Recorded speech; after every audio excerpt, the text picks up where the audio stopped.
Hi and welcome back to another Hiking with me. We're at Donisthorpe today on my 44th trig point walk and the second attempt at reaching the Bird Hill trig point, which was my 30th trig point, but we failed. This will mess up all my numbers, but this time we're taking a completely different route. One that winds through wooded canal paths and quiet lanes, uncovering a few hidden corners of Leicestershire's industrial and folklore past along the way. So without any further ado, we're going to head out from this car park and pick up the first bit of the trail.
Today's walk takes us from Donisthorpe, a former mining village now reborn within the National Forest, out through the peaceful Woodlands Park and along the Ivanhoe Way, a trail that links to the old industrial heartland of Leicestershire.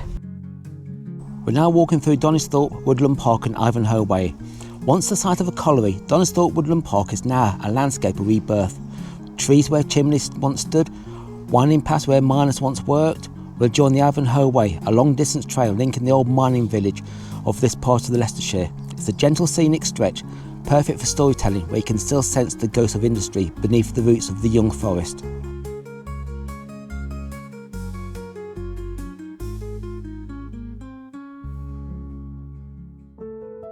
We'll follow the Ashby Canal to the Moira furnace, which we once visited, which is a beautifully restored 19th century ironworks, a place where you can almost hear the whispers of the workers who once toiled here. Moira furnace was built in the 18th century as part of the region's iron industry. It produced pig iron and later cast iron, operating for several decades before closing in the 19th century.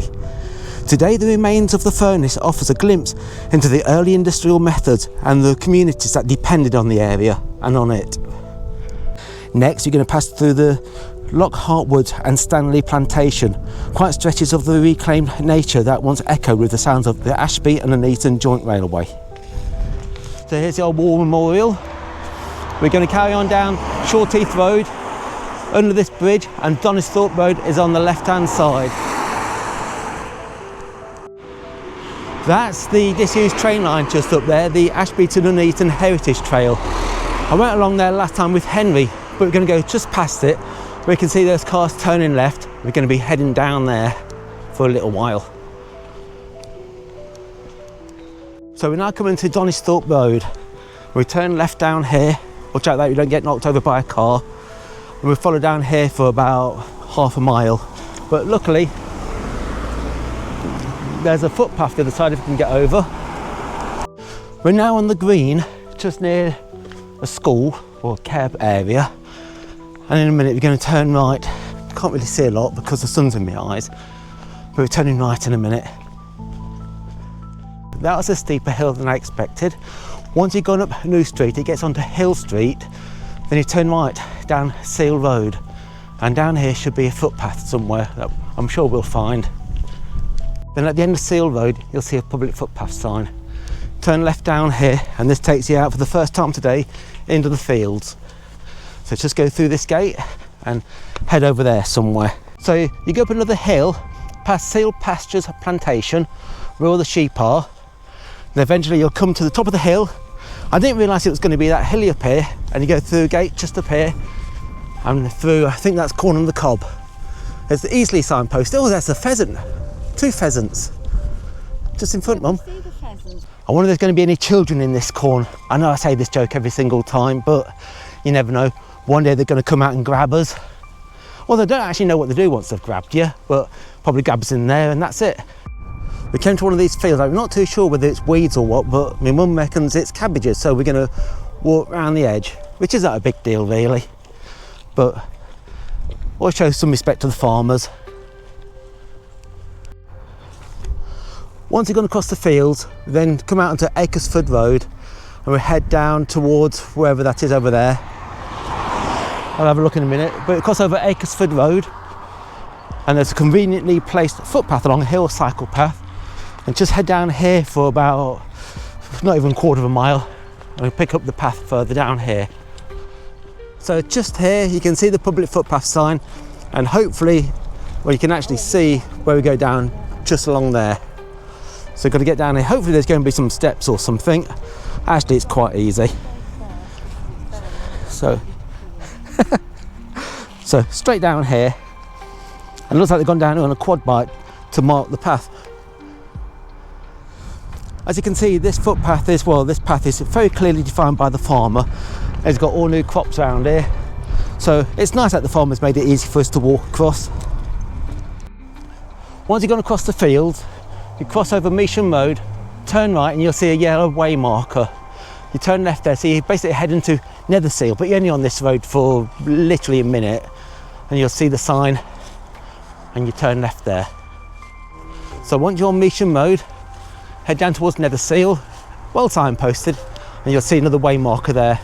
This doesn't look very easy to cross over, but we've got no choice. Oh, there's like a little moss covered bridge there, so got to be careful we don't slip over here and then cross over this bridge. Then once you've gone over that stile, you've got another clearly defined path and you follow this. We're almost at our first church. So coming to the last field before you get onto the A444, we're going to be a bit busy now, but you have to watch out for the electric fence all the way round. I've had enough electric shocks for a while. So you cross over here. I'm sure the farmer's got the wood electrified as well. And once you come out of here, we turn left. So walking along the A444 now, it's like I've said before, I don't like walking along busy roads, but at least there's a grass bank to walk along here, but you've always got to watch your foot in case you end up putting your foot down a hole. So just crossing over Stretton Bridge now. Looks nice, it looks like a nice little spot to go camping down there. Yeah. So after walking along the A444 for a while, you come to the Mill House, and just past it you'll see a public footpath sign, and you head down there to Stretton-en-le-Field. I think that's how you pronounce it, Stretton-en-le-Field. So heading over there now. Just up ahead is St Michael's Church in Stretton-en-le-Field, where hopefully we'll be finding Apotropaic markings, the Green Man, and I'm sure this area is covered by folklore and witchcraft, but probably isn't. We're now at Stretton-en-le-Field, where St Michael's Church stands in splendid isolation, a medieval gem hiding a green man in its roof, and centuries of whispered history near its walls. So St Michael's Church at Stretton-en-le-Field dates back to the 14th century, a rare survivor untouched by Victorian restoration. Hopefully if we can get inside we should find roof bosses and an old box pew, giving a glimpse of medieval life. It also has one of Leicestershire's thankful villages where every man sent to the Great War returned home, standing where four countries met. The church has long been said to be the crossroads between the living and the dead. Hopefully at this church there's folklore about fairies around here, the boggarts and things like that. They're supposed to come out, and I don't know what they're supposed to do, it's just stuff I've read, but again I'm sure we won't find anything like that, but we might find some Apotropaic markings and benchmarks, but I don't think it's going to be a benchmark here because it is a medieval church, and I suppose I don't want to deface a medieval church. Don't know if this is sort of old graffiti or something, but it dates back to 1951, 1953.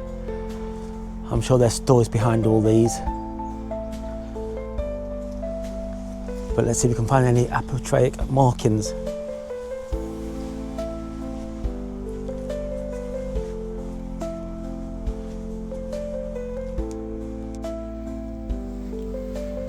Looks like some old masonry. That looks like the old Tudor rose just there.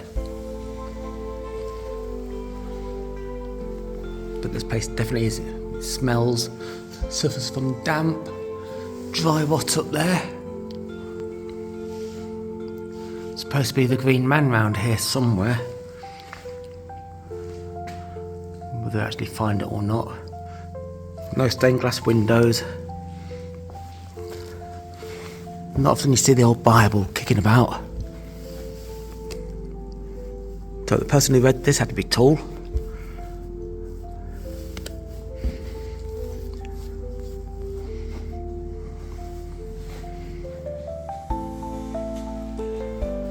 Just coming to the font. Someone's left a rose on there. Yeah.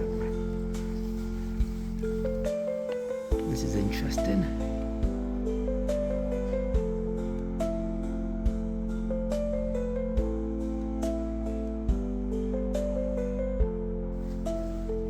I'm sure there's something about this. Oh well, we had a little look around the church. We managed to get inside. Surprisingly, it was unlocked, but we couldn't find the Green Man, couldn't find anything there. The church has got a restoration fund because it's in dire need of repair. It says it needs to have £1.5 million spent on it a year. I think it needs more than that. But once you leave there, you carry on down the road, the one that we came up a little bit, to the church, head down there, brings it out into the country, and eventually you'll come to the A40. Yeah, you'll eventually come to the A42. Just over there is the A42 M42. We're going to be walking a little bit further under here, then we'll be going under a bridge underneath it, then basically doubling back, and we're not far from the Bird Hill Trig point. We were contemplating going straight down there, where there's not a public footpath, and the trig point that we need is just up there. But we're going to follow the path along the A444 and go the long way around. I think it's only going to be about half a mile longer than going that way, which is basically 10-15 minutes. And the paths along here are easy going, but I think if we'd gone up that way, it would cut off about 10 minutes, but it doesn't matter.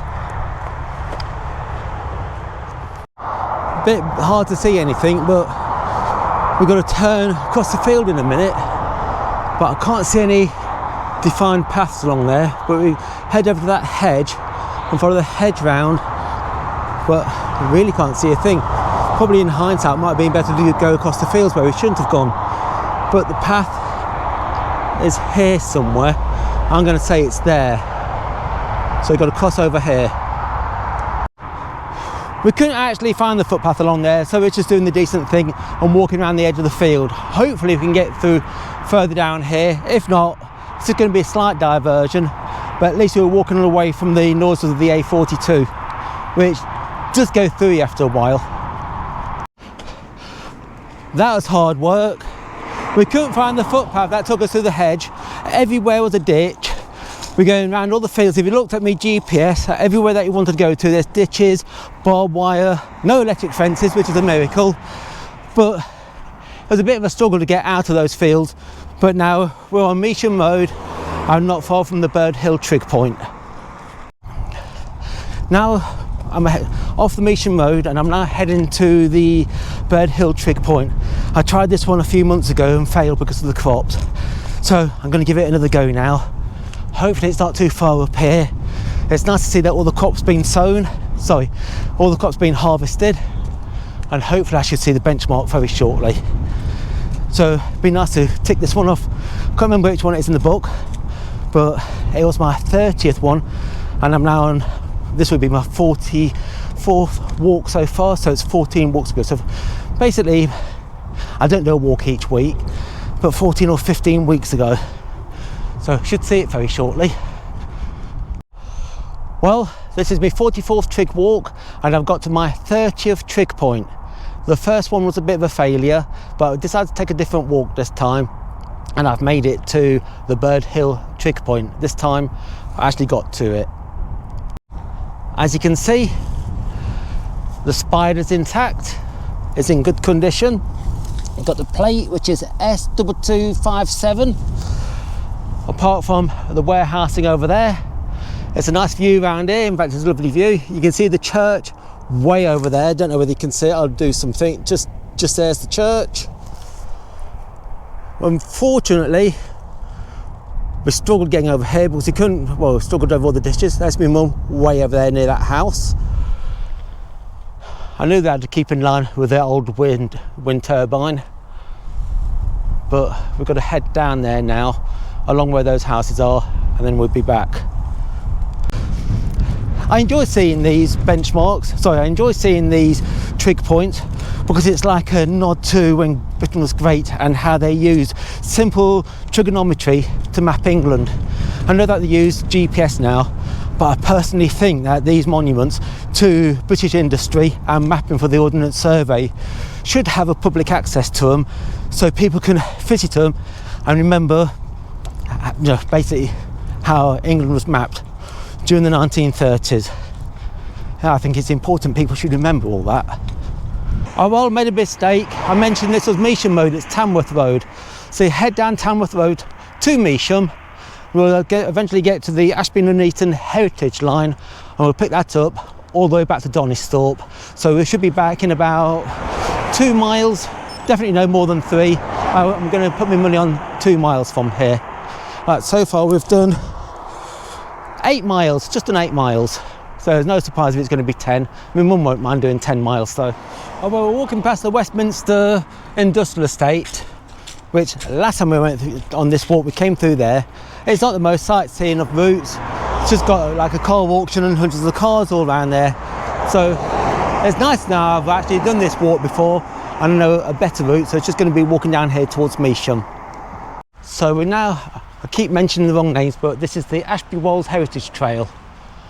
So we're going to follow this all the way back to Donisthorpe, hopefully without getting lost. Shouldn't get lost really, but you know what I'm like. Last time I came along here, I did a bit about this wall. You've got the road up there, it leads over there. Can't remember what it's all about, but I'll do my research again. We're just leaving the Ashby Wold Heritage Trail and walk along the road. We'll be going under the A42. Actually, I think this part's the M42. Then we'll be back on the Ashby Wold Heritage Trail very shortly. So we get back onto the Ashby Wold Heritage Trail just up here to your right and just follow up round here. So it's only a slight detour. They couldn't build a tunnel under the motorway, which is a shame, but basically it's still en route. One thing about this route, there's plenty of nice bridges to have a look at. Most of these are 3 arch bridges, and I think we're roughly about a mile away from the car. This sign here should say how far we are, which it doesn't, but we are about a mile away from the car. I don't know, I stopped for 2 minutes and my mum runs off. I swear she got into a sprint just there. Well, that's my 30th trig point revisited, managed to do it this time, and my 44th trig walk. We took a nice route this time, hopefully you enjoyed it. We saw some interesting places and we did get a little bit lost trying to get across the fields with all the ditches and everything like that, but it was like a bit of an adventure. But now back at the car, just going to get changed and have a pint at the halfway house just round the corner. We've always got to have a pint at the end of the walk, so if you enjoyed this walk, please like and subscribe, and I'll see you again next time. Until then, goodbye.